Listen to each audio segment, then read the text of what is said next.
Alive. Hi guys, this is Kinyanjua Kibara. Leo tumeamua tunaende live na nimewaletea a very good friend of mine and tunasema he's the leading blogger or social media influencer in Nakuru. Maybe watu wengi kwa ile sisi tunakuanga pande ya siasa, we don't know that. But before we go to introduce him or his self-introduction, nimeona nitoe hii vida especially kusaidia upcoming content creators because people may not be aware that the mainstream media, the televisions, their ratings, their viewership is dropping globally. Newspaper sales hizo newspaper kama zilishanga. People listen less to radio nowadays unless of course labda saa zile wako kwa jam ama rural areas. So social media is taking over. And in the next 5 years something like YouTube will have more audience than CNN and all the TVs combined. The other aspect why I would like to bring this to the attention of people is that there's a lot of money to be made online, and most of it is coming from YouTube. Na saizi nimelearn from my friend here that pia Facebook kuna vile inalipa na TikTok, but tuna kwa hizo details baadaye. Wacha nimkaribishe anishow ni aje. Kwa sana. Sasa hebu tunakujua kama Moseax. Yeah, Moseax. Moseax, M-O-S-E-A-X. Yes. So jina lako ni nini? Unaongea hata na Kikuyu. Ni Mose Alex. Oh. Yes. By this parajia. Mose Alex. Ni Mose Alex, yes. So that's my real names. That's why you guys call me Moseax. So I'm a content creator, brand influencer, brand ambassador, and of course nimekuwa kwa radio, of course you know that, nimekuwa kwa radio. So I'm also a journalist. Apart from all those, I'm a Kenyan and a YouTuber, travel one. Like I do travel. Yeah. Yeah, you do vlogs. Yes. Moseax vlogs. Yeah. So before tuendelee sana, munisamea kwanza, unajua hakuna kitu ngumu kwa kuinterview a journalist na wewe ni journalist. So nikimake nini here and there muelewe. Kwanza watu wanataka maybe kujua what are your handles, where can they watch you? Yeah, by the guys, watu wa Kinyanjui. So you guys, you can find me on social media. That's Moseax, M-O-S-E-A-X, on Twitter, on Instagram, on everywhere. Like you can even just Google. If you Google Moseax too, yeah, you'll find even my profile, my website. Na kina Twitch na wao wengine? Twitch ni place. Twitch iko ni social media? Sijafika hapo. Okay. Bado niko. Sasa zako ni Twitter? Twitter, Instagram, Facebook na YouTube. Facebook, YouTube na TikTok. Okay. Yeah. Sawa. So tuambie a little bit about your following on the handle. Which is your best performing? Yeah, I think I can't say like there's one which is like my best performing because they alternate. Because you know, I can't get now. Yes, so guys, we are live. Msijali mkisikia hizo nini background echoes. Don't worry. We are live on Elijah wa Kibara. Kinyanjui wa Kibara. Oh, ni Kinyanjui wa Kibara on Facebook, yeah. On Facebook, yes. So tuko live hapo. I'm also live on my page. That's Moseax. So you guys, you can jump there.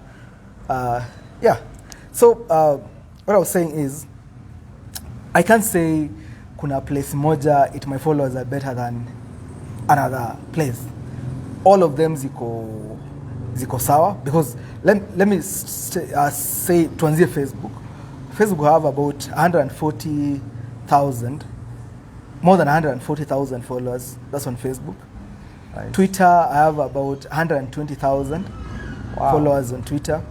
Instagram I have about 42,000, 42 point something thousand. YouTube I have 15, now heading to 16,000 subscribers. Yeah, so what I say is, like, all these platforms, they're different from each other in such a way that the content being posted through these like these platforms zingine zinakuwa different. Lazima ukuwe na ka favorite kenye yani hata saa zile you are not in a mood to post, you can post at least in one. Ka Facebook, you guys are amazing. Okay. Yeah, you guys what so Facebook. You guys mnajua venye new fan sana. In fact saa zingine nakaanga hivi tuna miss kuchokoza watu Facebook. Yeah. Even when I have nothing to post that's useful, huh? But I think as a content creator there's no way unaweza kuwa bila kitu ya kupost. Sasa na waposti chumvi hapa. But anyway guys, kwanza shout out to where we are right now, this amazing place. It was Chest Hotel Nakuru. They are my partners in my fitness journey. Mimi kuja gym hapa. Okay. Waliniambia nikuja hapa. I'm also a client there. Nice. Mimi kuanga gym hapa. Okay. I'm trying to be fit, not to lose weight. Yeah. So tuache story mob kwanza. Fitness tafanya na wewe video ya fitness, yeah, because sure. I think I need to start very seriously. Okay. Tell us umetokea wapi? As in ulichomokea wapi ndio? Yeah, for me, which year were you born? Nela. Mimi ni msemko over 30 years right now. Mimi ni msewa 91. Yeah. So I've grown kidogo Kisii. Then I came to Nakuru. Nikamalizia like part of primary and high school like from Nakuru, but I was in a boarding school from class 4. Sitaki kuongea vibaya but ama vizuri. Ongea tu isa. I was the best pupil in science. Wow. Nilifanya class 8. I had like 100% science. Yeah. 100% what? Yeah. As in getting marks 100%? Like, kuwa 99 hiyo ni 100%. Hey, which subjects are those? Science. Then you're not normal somehow. Yeah, so... honestly. So I did well. I had 408 marks out of 500. Okay. Nika join a national school inaitwa Kanga, iko Migori. Okay. From there, I joined the Multimedia University. Yeah, I did computer science. That's what I did in campus. Nikamaliza campus, life ikakuwa ngumu. Had to come back to Nakuru. Well, I was in Nakuru. I was called to join a radio station because by then I had created a following on Twitter, a very strong following on Twitter. That's 2015. I was called to join Hero Radio, which was by then like the best radio station in Nakuru. Yeah, then that's where my journey started as a content creator and as a media personality. So to turn up into more details. Okay, ulipozaliwa ulipewa jina gani? Nilipozaliwa Moses Alex is No. Mose ni jina Kisii. It's not Moses. It's Mose. Oh, okay. Yes. Okay. So ni Mose Alex. Right. Yes. Alex sasa ni jina yangu. Na Mose bado. Like Mose ni jina Kisii. It's not an English name. Okay. Yeah. So to take us to your journey on social media, how did you start and where, and was it accidental or? Yeah, you can say it was a bit accidental because while I was in campus, I had a lot of free time. Hiyo ndio time nilikuwa imetokea, like a lot of online fondos zimeanza kuingia kwa industry. So I was a blogger by then. During my free time, I used to write articles. I had an entertainment website by the name Generation Y. It was doing really good. It used to have... So you had a website before social media came? Yes. No. Social media was there. Yeah, Facebook was there. Okay. Twitter was there. But now I was not earning from all this because hatukuwa tumefika hiyo time Kenya. We can earn from social media. So I was earning from nikiwa campus. Ulijenga website ndio ukwe una earn because there was no earning from social media? Yes. So nilijenga website and the website was doing really well, like really well, because by 2015, by 2013, I used to have like 150,000 people reading my blog in a single day. You see? Okay, how are you making money from it? Google AdSense. I'd already joined Google AdSense in 2013. Okay. And sometimes I could earn up to kakitu ka 80 nikiwa campus. Wow. Yeah. So that's naweza sema like hiyo ndio ilinifanya nikuwe na interest na social media sana, because I felt like the future is online. If I'm earning from online na hii pesa, like napata hii pesa, then there's something else. Then for me, I had networks from friends outside the country, like US, Canada. So I used to ask them, like, you guys, what do you think about social media and everything? They used to tell me, huko, people are becoming millionaires from YouTube, from Facebook, from social media. Mi nilikuwa naona ni kama wananidanganya, but they told me, you just try and be one of the first people to be like active online sana. And that's what, like, nilitake hiyo chance na nikaendelea tu hivyo. Yeah. Huyo mse alikuchanua, alikusaidia sana bwana. Yeah. Na hiyo ilikuwa 2013. Hebu mpe shout out hata tujue ni nani. Okay, achana tu na wao kwanza. Naambia. Okay, so your website iko is it still on? No, what happened? This is what happened. The website of course iliendelea vizuri. Ilikuwa inaitwaje? Generation Y. Okay. Yeah, it used to post entertainment. By that time, I only knew 2 websites, 2 blogs, which were doing well. Ilikuwa inaitwa Ghafla na niaje.com. Of course, Ghafla, Mr. Majani, he is my friend. Niaje.com, David Mugo was still my friend, hata nikiwa campus. So those are the guys like who mentored me. Yeah. Okay. Then from hapo, like hata mimi nikashikilia sana, but at some point I wrote an article which was a bit maybe like a defamation kind of thing.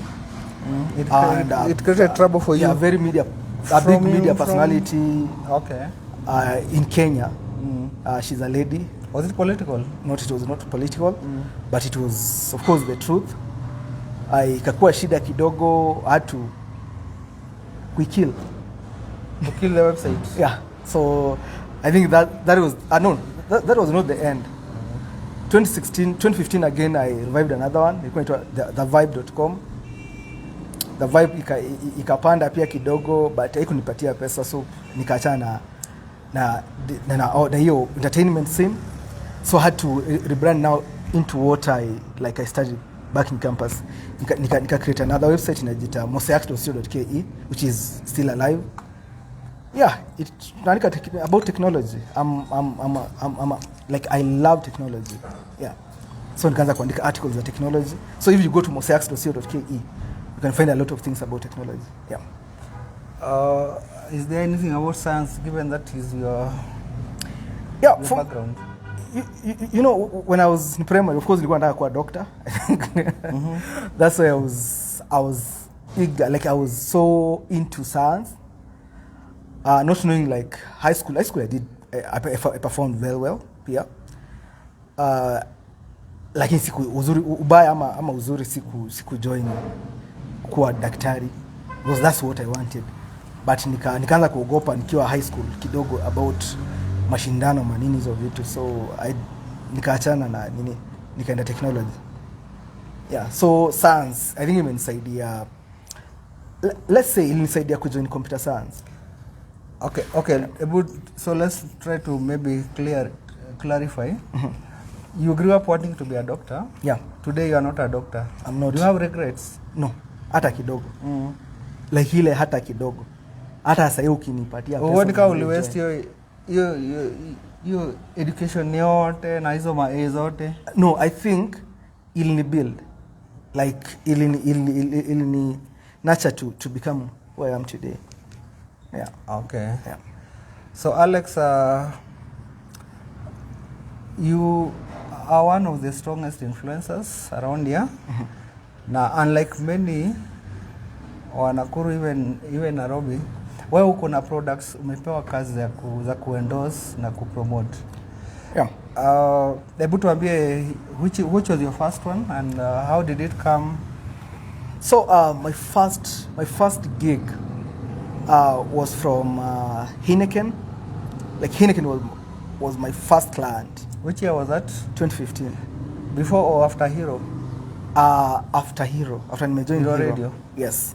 That's when I got a gig from Heineken through there was a guy in Nakuru, may his soul rest in peace. Alikuwa anaitwa aje? There's a guy mwenye alikuwa musician. Yes, he was famous because hata Wikipedia, I think alikuwa shajoin Wikipedia by then, and he was like 23 years. Oh, okay. Yes. Alikufia Tanzania na maji. I think if you can remember that guy. Yeah. That guy yeye aliconnect nikafanya na Heineken back in 2015. Then from hapo I was called to go and do an advert for Coca-Cola. I went to Nairobi, tried to do an advert for Coca-Cola. I was shaking all the way because sikuwa nimezoea camera by then. Nilikuwa naogopa sana camera. So nilikuwa na shake nini. The advert didn't go through, but thanks to the guys, the agents which was handling Coca-Cola by then, they paid me full amount. Nilikuwa nimesign deal na wao. So wakanilipa. So it was a good start. Then from there when I came back, nikaanza kuchukua simu naiweka kwa ukuta, naanza kuiongelesha so that nitoe the fear of facing the camera. Yeah, then now my third one was Bonfire. By the Bonfire, if you guys are watching, of course you know, I was one of the first endorsements. I was one of the first influencers. Wow. For Bonfire. I think I was even the first influencer for Bonfire. Okay. Yes, back in 2015, I worked with Bonfire, influencing their products on my Twitter page. Yeah, so those were my first clients. Yeah, there are those young people and upstarts who wonder how do you get endorsements? How do you monetize online? Maybe we can start with YouTube, for example, or let's start with your first money. How did the company come to you, or how did they know you exist? And maybe you could even tell us how much you got the first check and how you felt. You know, there's something we call content. Content is king. Like content is everything. If you have nice content, of course, more and more people are going to watch. You guys mnajua Crazy Kena, you know, like because of their content, that's why the brands are like they want to work with them. So for me, the content which was like I kept on releasing. Of course, yangu sana right now ni about travel, but back then ilikuwa like kama news. Everything which happens ilikuwa na nini. So you create, now you get the attention. First of all, what you need to do is know your content, get the attention of these products. Yeah. For example, last year I was working with Sprite, like almost the whole year. Sprite were like my client. I was one of the brand ambassadors for Sprite, the whole country. Simply because why, like walinichagua, I travel. Yeah, but you ni juzi. Pale ulianzia. Did you look for them? Did they look for you? No. Or? For me, I think sikuwa najua ku approach clients. That was, of course, it's a mistake, and again, it's a blessing sometimes. Okay. I can say, because nikianza ukianza kutafuta client, watafeel ni kama you're nagging. Yeah. Nobody wants like somebody to go. It's true. But when you produce content in the clients feel like we can attach our product to your content. Now that's a win. They'll come to you.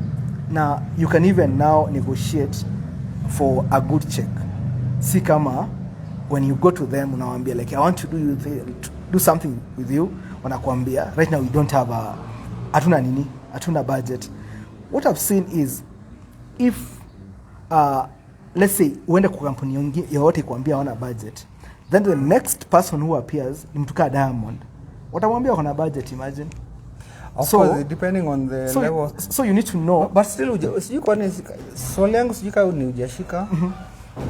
what was your first endorsement? How did it come? Did they call you? Who called you? They called me. Okay. Yes, I didn't because of the content. Who was it? Heineken. That's what nasema. Heineken, Coca-Cola, and Bonfire. They all came almost at the same time. Yeah, that first year. First year, hiyo ni 2015. So, then 2015 to 2016 katikati. What kind of following did you have? By that time I had 50,000 likes on Facebook. Okay. Around 40,000 on Twitter. Instagram I think I had about 5,000. Oh, okay. Yes. And today maybe you can outline the kind of people who are giving you endorsements you are working for either? Yes. So from then, of course, nikaingia Safaricom 2016. Before Safaricom, I was nominated as one of the most influential Twitter personality in the country. That's 2016 by the SOM Awards. Right. Nikakuwa number 2. Then on the same year, I was nominated by the Kenya Glam Awards as the most influential corporate social media personality twice, 2016 and 2017. In the whole country? Yes, the whole country. So from then, I think more brands started now trusting me because there's something we call branding. Yes. You can have like 1 million followers, but if you have not branded yourself well, hakuna mtu anataka kuwork na wewe because they feel like utawachafulia brand yao. So you need to be clean. Like you need to be somebody unaweza work now. So from then nikaingia Safaricom, nikawork na Safaricom for a very long time. Nikaingia na Bidco, I worked with Bidco. From hapo I think niliingia gani nyingine? Nikaingia SportPesa. Yes. Okay. And then now SportPesa was like the biggest brand which came knocking around 2017. Yeah. Then I think everything changed from then. So we can say social media has made you rich somehow? I can't say rich, but social media has made me to earn legally and to live not happily like sana, but comfortably. Yes, social media has done it. And you are fully paid by social media or you have other hustles? Nilijaribu hustle zingine zikakata. So I'm fully social media ikakubali. 99% of my earnings they come from social media up to now. Like almost everything. Yeah, as a journalist I can tell you this, that kuna kwanga ile conflict sometimes. As a journalist, you are not supposed to be seen to be like a business person or a marketer. You know, journalism has its own like ethics that about the boundaries that you should not cross. Yeah. But with the changing times, the economy, and the incoming of social media, journalists were among the first people to be social media influencers. Yeah, and being the first one, naturally you attracted the following. The largest followings because you are a pioneer. Do you sometimes feel like there's a conflict between ethics, what you studied or aspired to be as a media personality and becoming a marketer? I mean, as in, if you're a journalist, you basically can be poor for the rest of your life. Yeah, true. But fulfilled in a way. Yeah. As a marketer, you can make millions, and then you see. I don't know. Let me hear your thoughts. Yeah. So, of course, ni kitu disturbing sana that you can be a journalist. You follow all the codes, all the ethics, and everything, but at the end of the day, like let's say you like maybe you're poor at in material things, but rich uko kwa heart. Yeah. No, but we don't care about that, you know. Yeah, people don't see that. People want to see you driving Mercedes. Yeah, because at the end of the day, you guys like the fans, yeah, your listeners. Those are the guys who are giving you pressure. Wanakuambia like unaishi, let's say hapa Nakuru, maybe unaishi like place fulani hapo, na hapo ndio fans wako. Yeah. Na ni place like maybe uko ndani mahali fulani. Vichochoro. Kama Wanga. Wasema Wanga, shout out sana. So Bongwa ndo mawanga. Hata wasi wafiti sana. Naishi huko, so ndio maana nasema hivyo. Na watatuambia kama vumbi ilisha. Yeah. But So rain at least. Yeah. So when you do that, unapata pressure na wasi. Wanaanza kukuambia unapanda matatu kaa sisi. Now you guys have never like bought anything from me to make me buy a car. You see? So ikiendelea kuwa na hiyo pressure, you feel like how about I do this? Because nowadays journalists kuna wengine pia wana following but they are making money out of illegal means. Wana maybe like akienda kufanya news, anafanya news yenye iko imegemea slanted na kuextort watu pesa. Yes, na kuextort watu pesa. Nawaambia have your content naweza yanika kwa TV. Kuthreaten watu ya. Yes, so give me like 100,000 so that I cannot do this. Yeah. So all those things are there. But for me, I can say like you've been given a free following because people know you and they want to follow you and you have a big say in this society. Yeah? Why don't you use it to promote a brand? Because at the end of the day, these people are consuming the brand. Coca-Cola, let's say, it's a good brand. Mbona usitumie hiyo nafasi kupromote Coca-Cola? Yeah. So there are a lot of things. Kuna hoteli mingi sana. But you see, you can say that because they approach you. I mean, an upstart like that boy who left from 4 last year, hajapata job, lakini anabelieve ako na talent, ana connections. How do they start? Social media ina connections. Mimi naweza kuambia tu kweli. Hakuna kitu it connection. Watu useme it connections. Social media ni kama unaona athletics. Yes. Social media ni kama athletics. Ni kila mtu na kivi yake. Na talent na bidii. Yeah, ni bidii yako na talent. Because if it were like we are tunasema ni connections, a lot of people angeipata some things ama angeipata following. But now your content is the only how do you call it? Your content is the only connections you have with your fans. And the more content you produce, and the more legit content, good content you produce, the more fans you have. The more fans you have, the more clients you will get. Aziad alitokea last year, 2020. Yeah? Right now she's a millionaire. Yeah? We have Ivungai, alianza lini? Last year, 1 year ago. Yes. She's right now like she's million per month. She's making millions. You see, huo dem hakuna connection alikuwa nao. She was even using a phone and akanini aka mic kadogo hivi. Same to me, like I've been using my phone to do vlogs for the longest time, like almost 5 years. I've been using my phone. Yeah, so ainangeti eti nini ama hakuna connections ama nini nile. Mse kama anajiamini, let him do what he does best, pole pole. Alafu kitu moja, like I can tell anybody who wants to join social media and who wants to be maybe in the like an influencer, usikuje social media ukitafuta pesa, hutapata. That like hiyo na kuashua hutapata. Just come to social media, enjoy yourself, create your content, don't get, because ukikuja na pesa you will get discouraged, then utaacha. But for people who come to social media to do their stuff and wajibambe tu, at some point inaweza kulipa.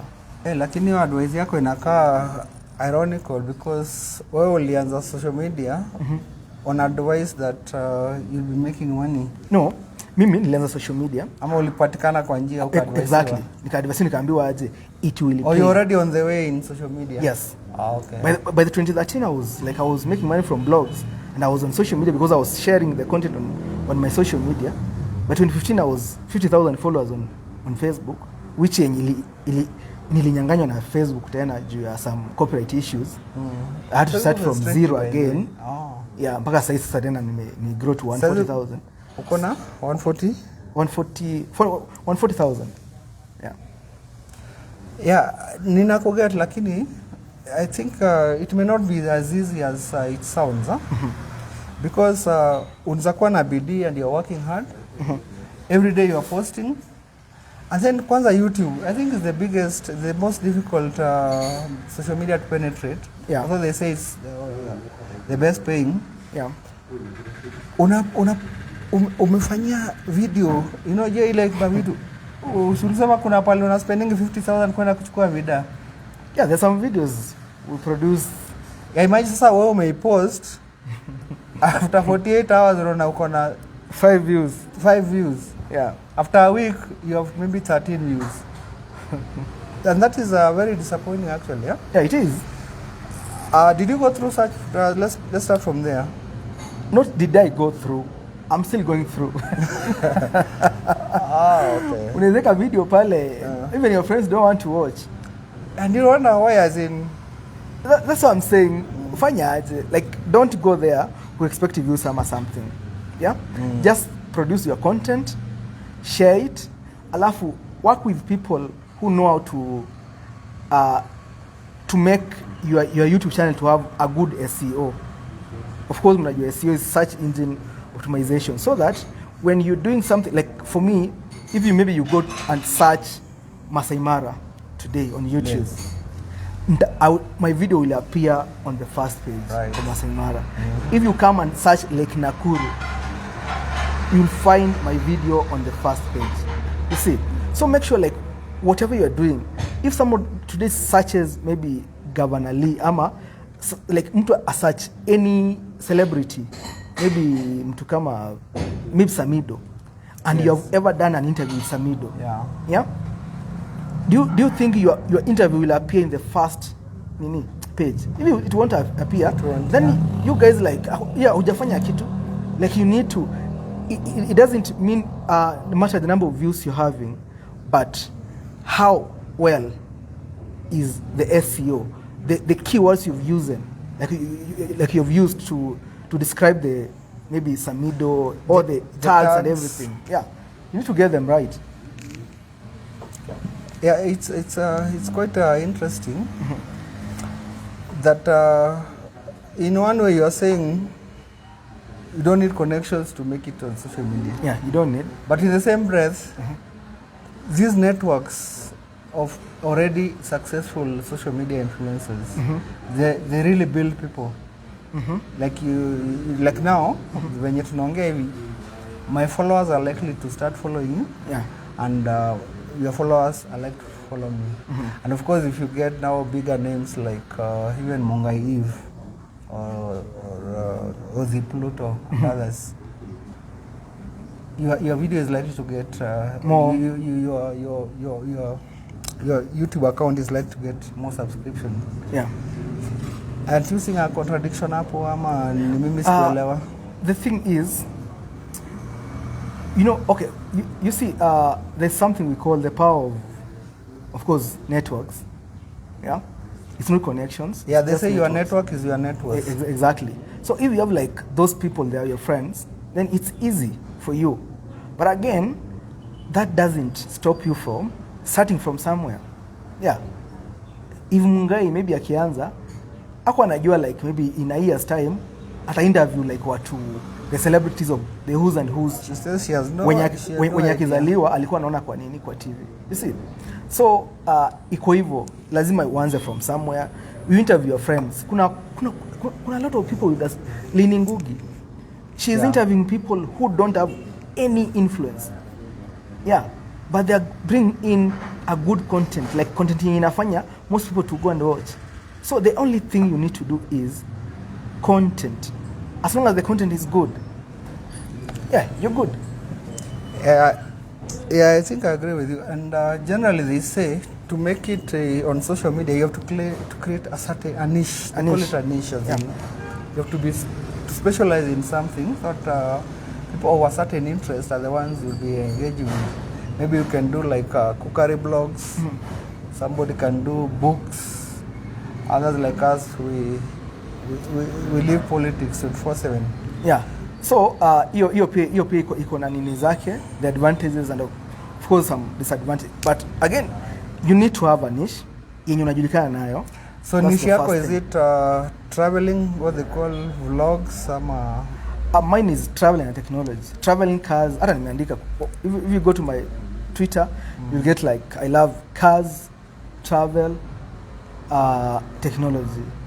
Those are the things like I love. And yeah. And there's nothing better than doing what you love and making money from it. Yeah, exactly. There's nothing better than that.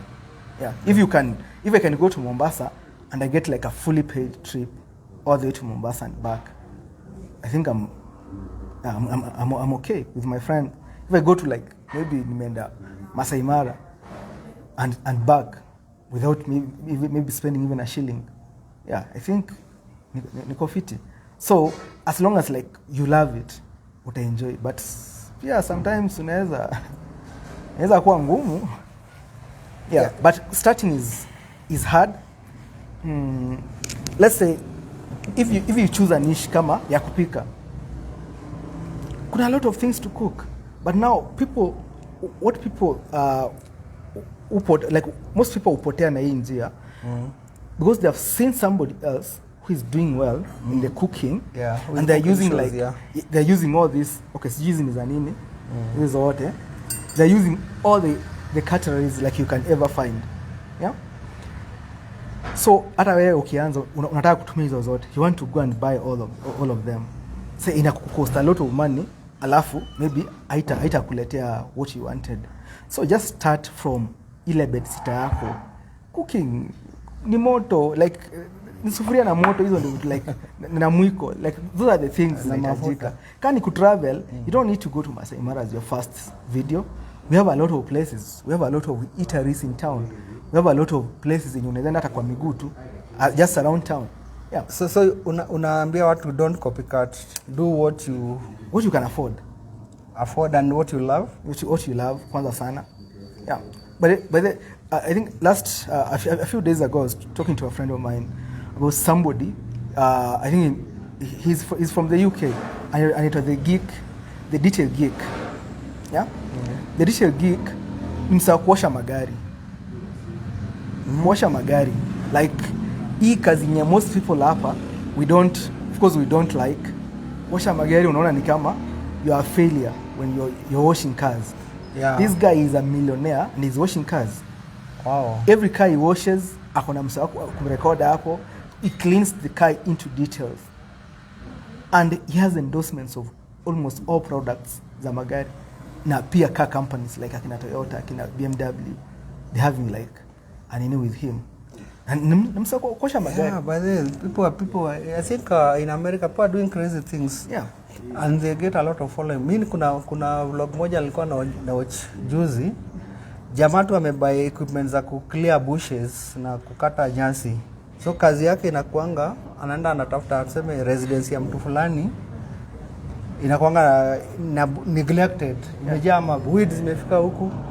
And the guy just talks to the owner, anamwambia mimi hata I want to clear it for free for you. YouTube pays me. So na clear and unapata kuna followers ka 3 million. Yeah, so you see, ni mentality. That's the problem. For us, ukiona ile msee wako kukata nyasi akikuja home, kuwakatia nyasi, unaona ni mtu maskini. Yes. Na yeye mwenyewe anajua yeye ni maskini, that's why anakuja kukata nyasi. Yeah. So that is it. So ni mentality yetu like ni ile, I think we need to do more, ama to invest more in our crafts. Yeah. Kama ni msee kulima, how many videos umewatch za mtu kulima na tractor US? Wengi sana. Kenya na wana following. Wako na following. Kenya hakuna mtu anataka kuonekana atalima. Ndio mseme ni mshamba. Yeah, I wish they knew that you can make more money showing that you are farming than the money you make on the farm. Exactly. I think people have not realized that. So wewe, Alex, kitu moja nimenotice na maybe these are two questions in one, na? Ufanyangi politics. Na pia umesema ya kuwa kuna wakati uliface defamation. Defamation, I didn't expect it to It was not political. No, I know, but I didn't expect somebody who plays like, let's say, safe or the non-political world to come into such cases. Sisi ndio tumezoea makeza kushikwa saa yote. Bro, tumekutoa kwa sales mara ngapi? Bwana. But ushiko na umeshikwa. Sasa hebu nipe hizo story mbili. Yeah. Only avoid politics but pia ukapatana na defamation. Tell us a bit about both. Okay, but you know, wacha kwanza niseme I'm not like out of politics kabisa. Politics runs everything. Yes. You know, siwezi kudanganya. Politics is everything. As far as Kenya is concerned. But you never like involved in campaigns? No, I've done. You have? Okay. Yeah. But you know, for me, I don't do like I don't do campaigns. What I do is what we call PR, the online PR. Okay. Yes. Like a publicist. Exactly. So there's no need of me telling you maybe Kinyanjui is a bad person than Mose. Yes. You see. So for me, what I'll do, I'll come with the projects of Mose. Yeah? Nikulete nikwambia aje. By the way, msana anafanya kazi, but sikwambii mvotie. Kwa kichoko utajua like this guy is working. So that's like so for me. Do like for me, it's a PR. Only positive political vibes. Yes, exactly. Yeah. Why is that? Why don't you just do like a journalist should? Because for me, I think I focus more on even the brands I'm working with. Kuna zingine labda inafika mahali it's a fight between two brands. Like and maybe the clients wants you to fight the other brand. Mimi nawaambia no.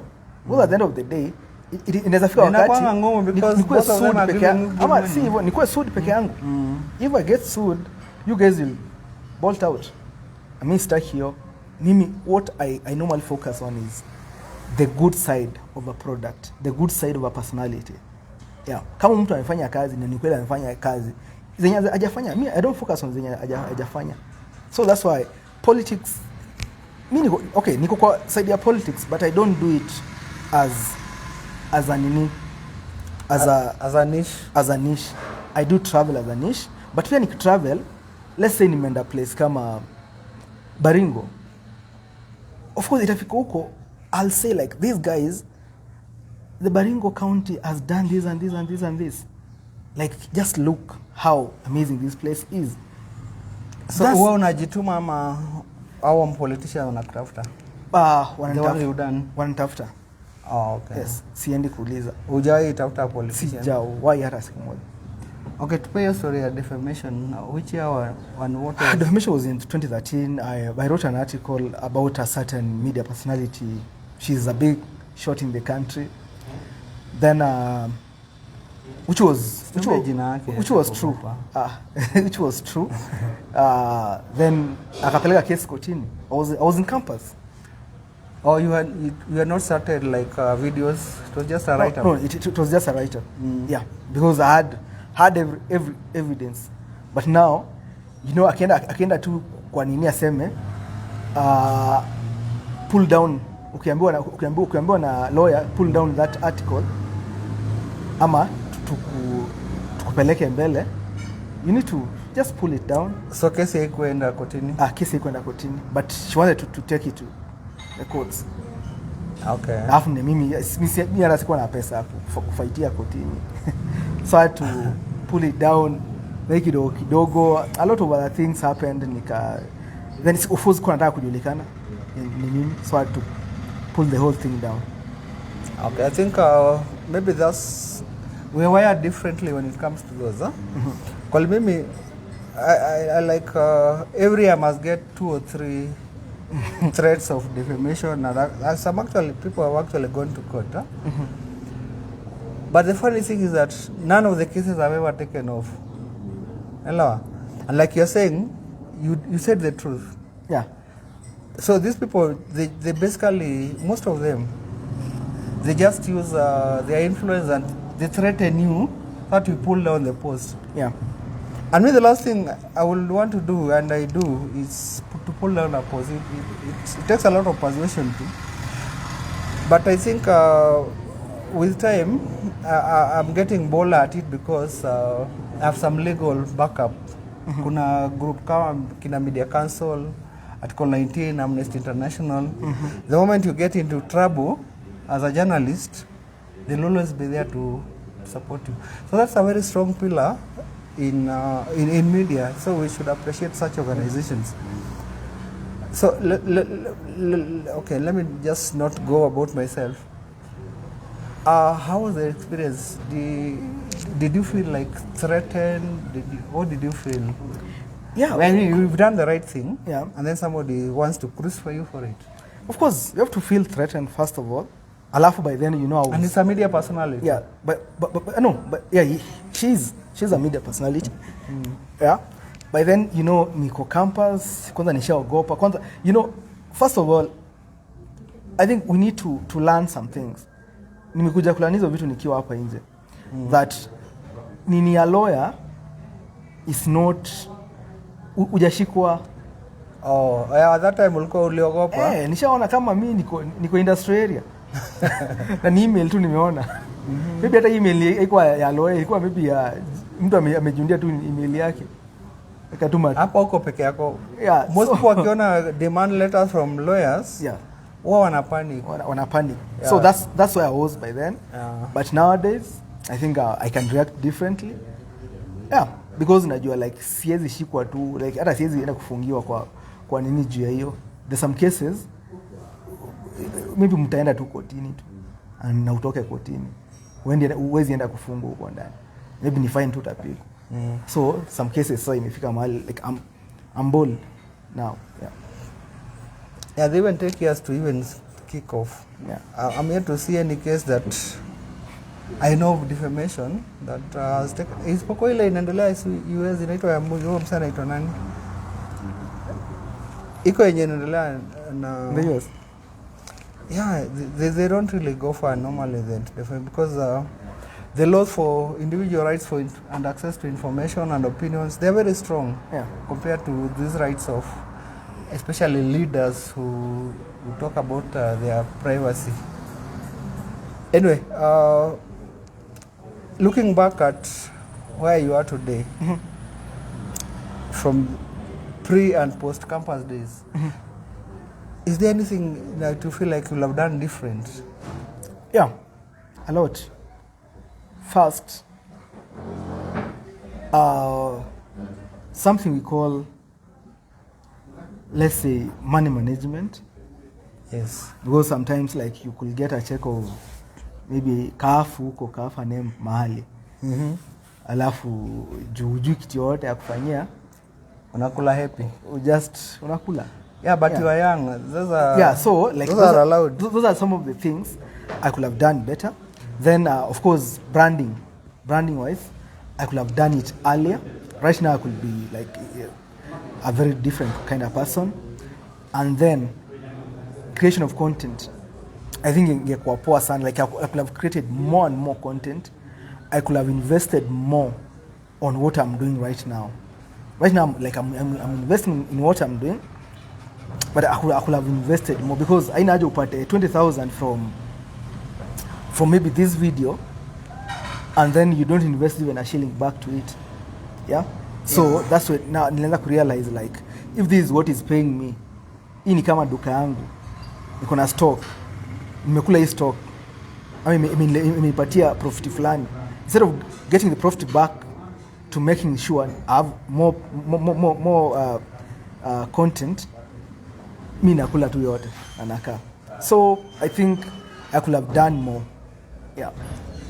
Yeah, maybe we should talk to Mkuru. Sijui unamjua Abel Mutua. Siakoda one of his programs zenye anatoanga inaitwa Young and Stupid. Yeah, Young and Stupid. Yeah, they are very interesting sessions that anakuanga nazo. So do you has you know, in Nakuru where we are is an area prone to high octane tribal politics. And then there's occasionally been tribal clashes. Have they affected you? Hi, bro. As in as a social media personality. Before even. Mimi nilala nje. Nilala kwa Napier grass. Na hii siku moja juu ya tribal. Hizo clashes that was 7. So even apart from that, in which area was it? Molo. Yeah, home ni Molo. Okay. Yeah. Mimi nimelala nje like 207. Me I saw it with my eyes. Wacha na hiki kitu nyinyi mnaambiwa like mliona kwa TV hizi nini. I saw it with my own eyes and everything. I thank God. Yeah, tulipitia hiyo. So again, nilikwambia like there's some things you can't avoid. Even if you are a priest, you are a saint. Politics affects everything in your area.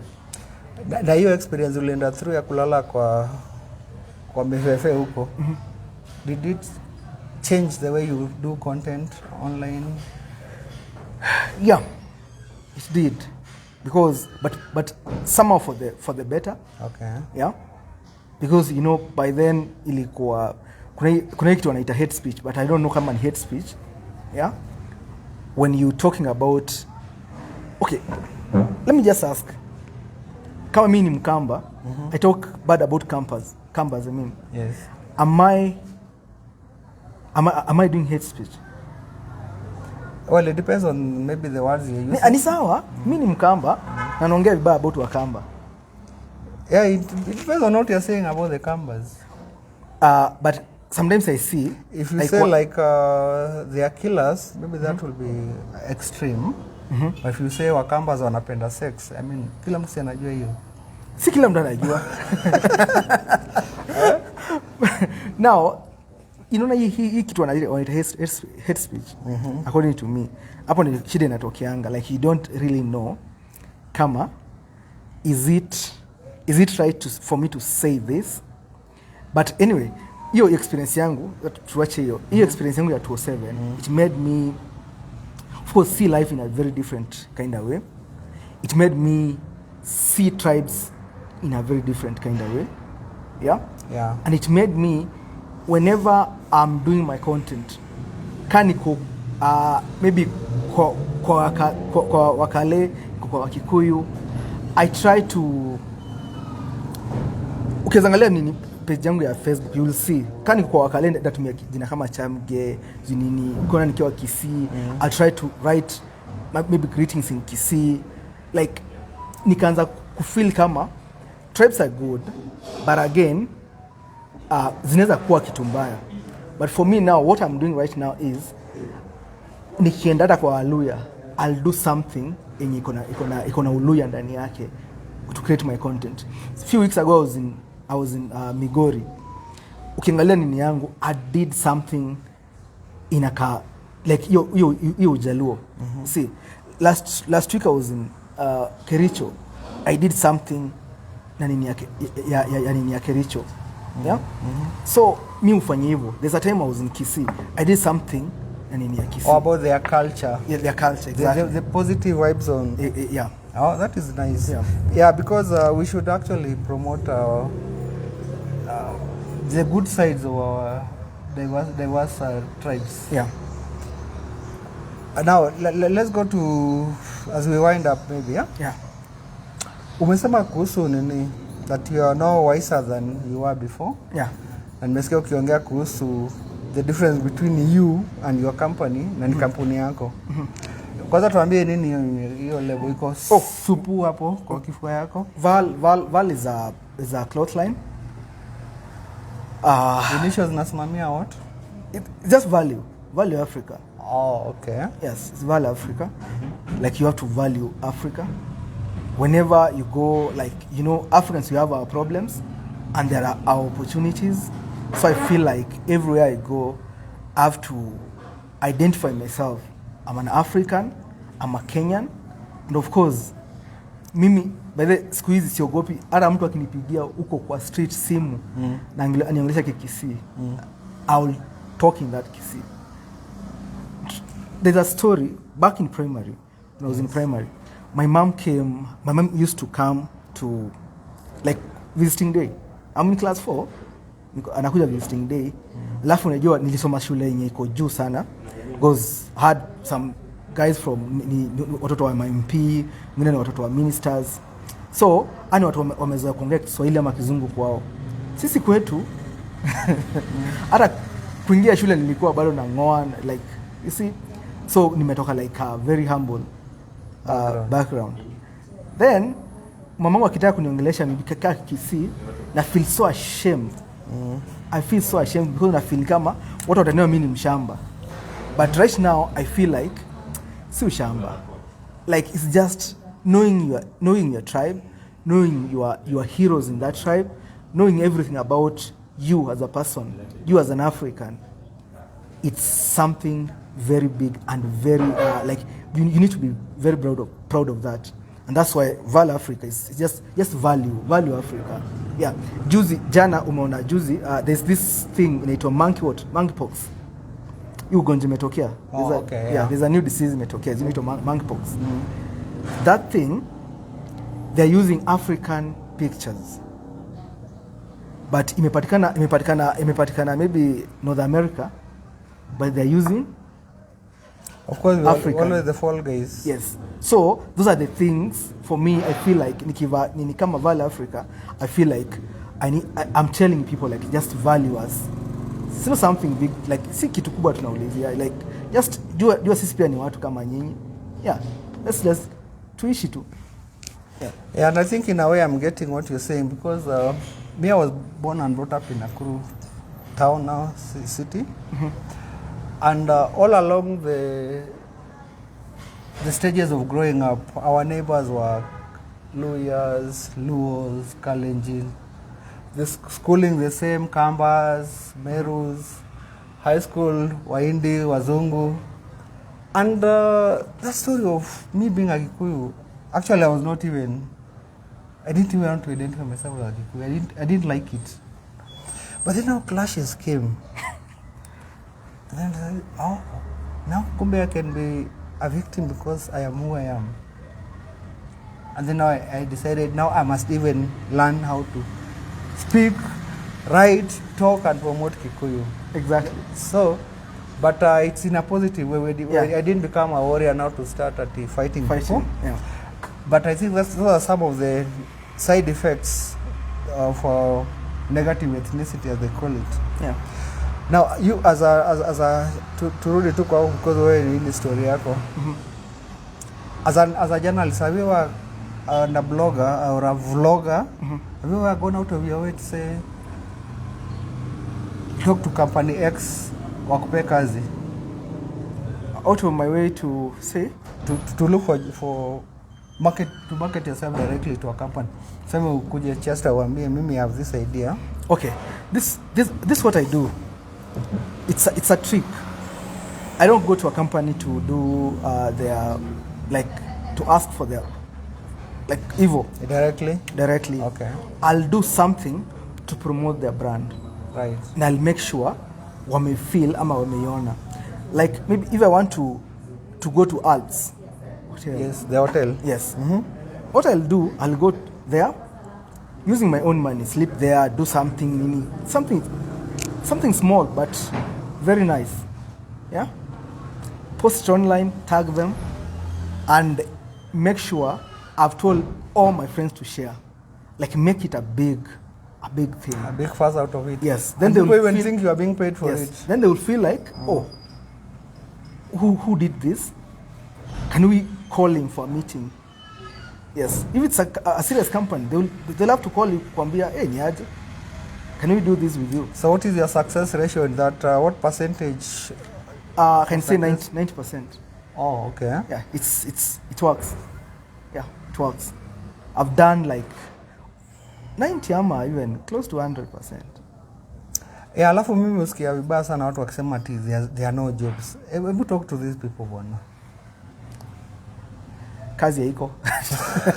Anyway, job, you know, in a depend on what exactly you're looking for. Hii dunia iko na vitu mbili. You're either looking for kazi ama you're looking for money. Hizo mbili. So kama unatafuta kazi, unaweza tafuta. Yes. Kazi iko. Kazi iko. Hata kunini, hata kutembea ni kazi by the way. Okay, tuongee mambo ya pesa chana kazi. So if you're looking for money, you'll get it. You have a lot of legal ways to make money. Si lazima uko employed in a company.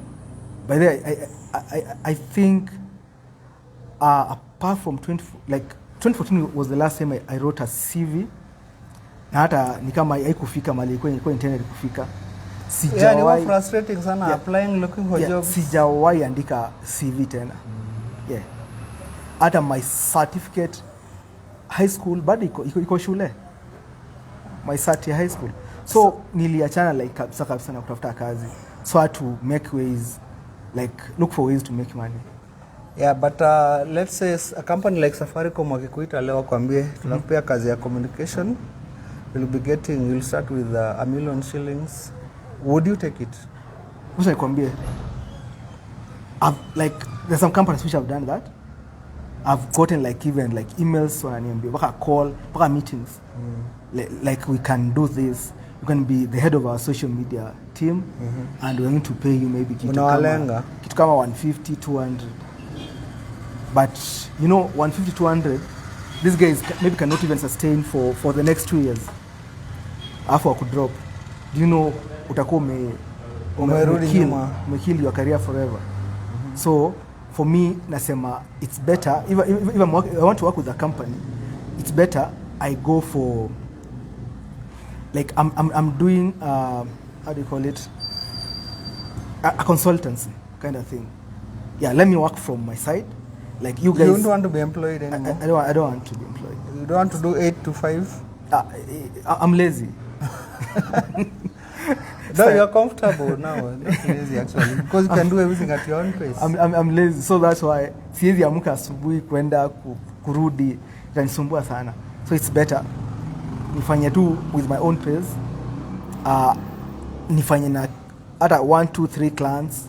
Right now maybe I'm working with 9 clients. Yeah, I think hiyo ni better than kuamka kupigwa kelele, all those things. Yeah, so you have to talk about your company and how you separate the financing. Of course, nasema like when I talk about finances, I felt like most of us, that's where we are, and me pia sijafika how to manage my finances. I'm really trying. Before Corona, I didn't know like there's something we call savings. Nilikuwa naonanga ni story ya wazungu, si story ya Afrika. Then Corona hit me very hard, really hard. Yeah. Then kutoka I think hata nishaandika hiyo story on my Facebook. Able to highlight uliumia aje kwa Corona a bit? Like nilingia depression. Why? Did you get COVID? Gari yangu ilienda na auctioneers. Yeah. You had no income. I didn't have any, na sikuwa na savings. Yeah, friends of course wakafanya ile kitu. So ikakuwa ngumu sana. Then from then that's when nilisema I think I need to live a better life. Ni save kama ni kusave pesa ni save. Kama ni kuinvest ni invest. Pia now again mpaka nikafika mahali I'm not the owner of the company, which is my company. I'm just an employee in that company. And like one of the benefits of being an employee of a company is to get paid for your company. Yeah. So, eka mshahara yako. Kama mshahara yako ni 20,000, your company maybe inapata 50,000 a month. Pay yourself 20,000. The rest washika hapo. Yeah. So that's what like niliamua nikasema. For me, let me focus on the company pay, like company inapata pesa yake, then me as an employee maybe inanilipa. Yeah, aki Alex wewe tunaweza ongea stories mpaka kesho. Yeah. Lakini I think I must ask you about this, because I think it's important. Wewe uliumia wakati wa Corona.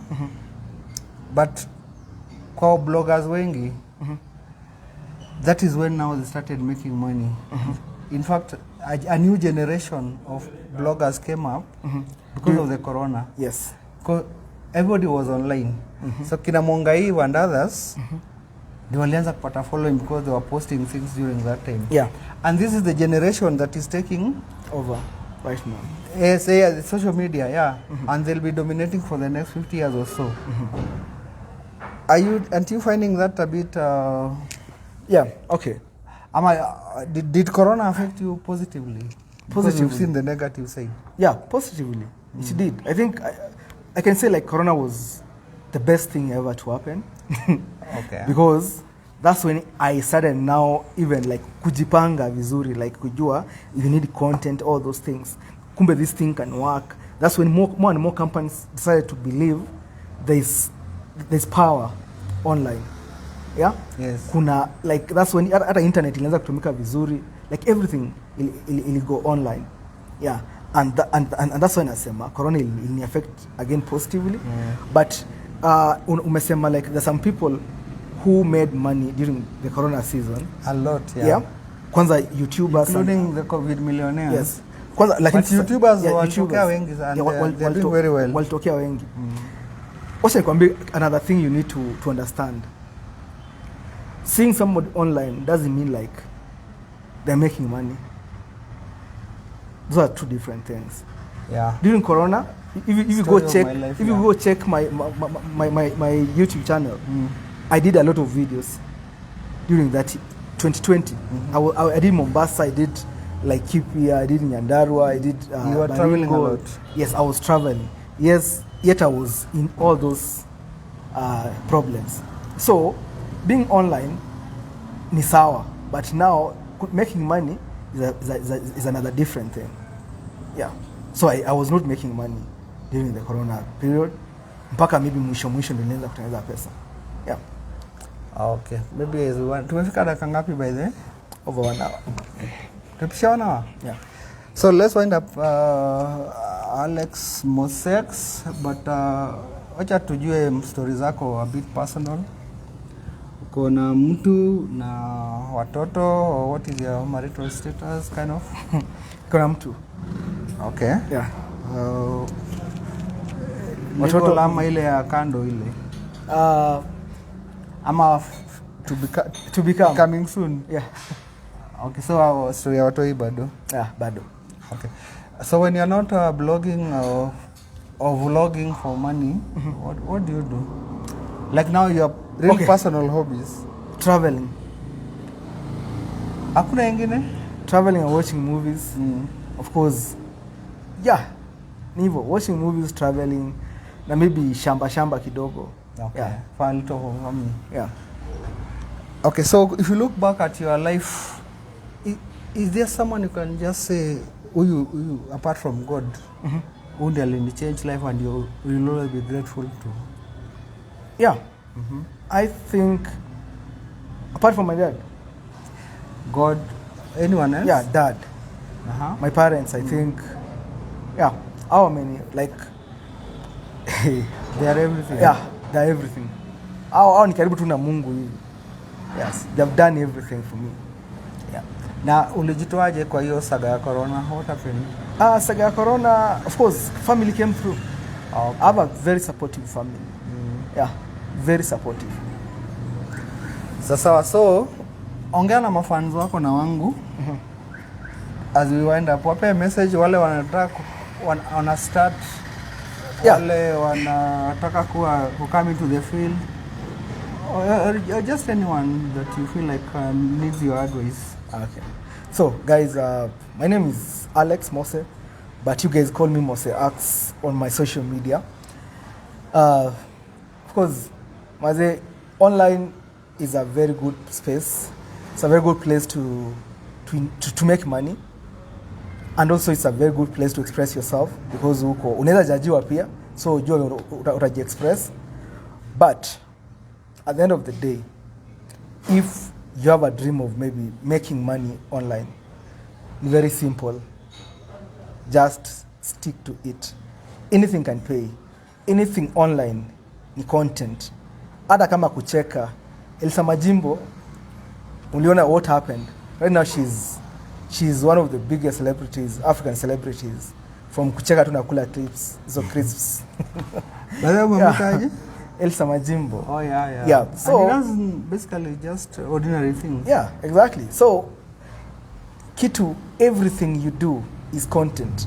The only thing you need to do is how to package it and brand it. If you brand it well and you package it well, bas, you have a nice future with you. Na iko video tutorial ya YouTube niliona ilikuwa inaambia watu, don't worry about how your video will be, just put it up today, like as in now. Yeah.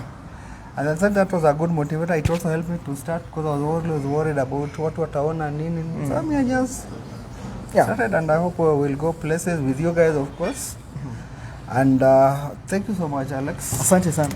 Sikuwa nafikiria uko na story nini mzuri. Mose- We need to have another session, Mose. Yeah, we can do a better maybe session. Yeah, so guys, follow me. Killer place, Moseax. Peace out. Bye. Hi, na social media zangu ni Kinyanjui Kibara, Facebook and YouTube mostly. Follow me, like and comment. We want to hear your feedback. Alafu, we'll see you in the next one. See you guys. Cheers.